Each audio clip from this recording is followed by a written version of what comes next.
Mga boss, basahin natin to. Former DPWH Under Secretary Maria Catalina Cabral founded after full from Benguet clip.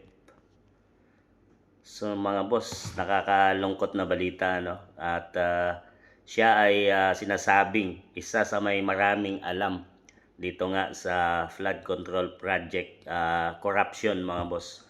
Isa siya doon sa sinasabing may hawak ng alas.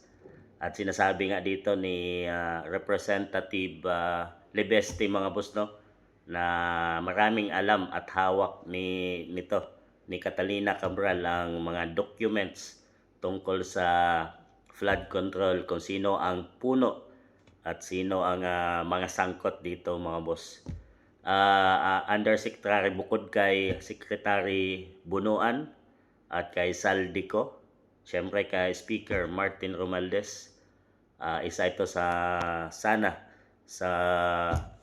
susi, mga boss, no, para mabunyag kung sino talaga ang sangkot sa mga flood control corruption na ito sa ating bansang Pilipinas, mga boss. Pero sinasabing nahulog sa Benguet, ito kaya ay sadya or disgrasya, mga boss, dahil sa sabi ng kanyang driver ay nakaupo daw siya doon, mga boss, no, at iniwan niya saglit. Nung pagbalik ng kanyang driver nang hanapin niya ay hindi niya na makita ang kanyang amo at hinanap niya ito kung saan binalikan doon sa hotel na kanilang pinagtuluyan, at hanggang sa nagsumbong na ito sa mga otoridad, kapulisan, mga boss, no, para hanapin ang kanyang amo hanggang sa makita na nandun nga sa ibaba at nahulog sa bangin itong si Undersecretary Cabral, mga boss.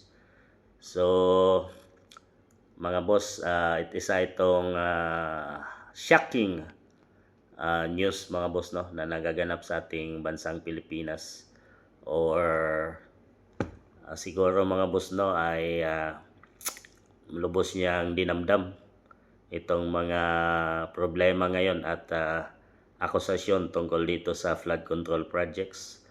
Kaya siguro siya ay medyo nahulog, or natin masabi na hanggat hintayin natin ang resulta ng investigation ng mga kapulisan kung ano talaga ang punot dulo kung bakit nahulog doon sa Benguet clip itong si Undersecretary Cabral, mga boss.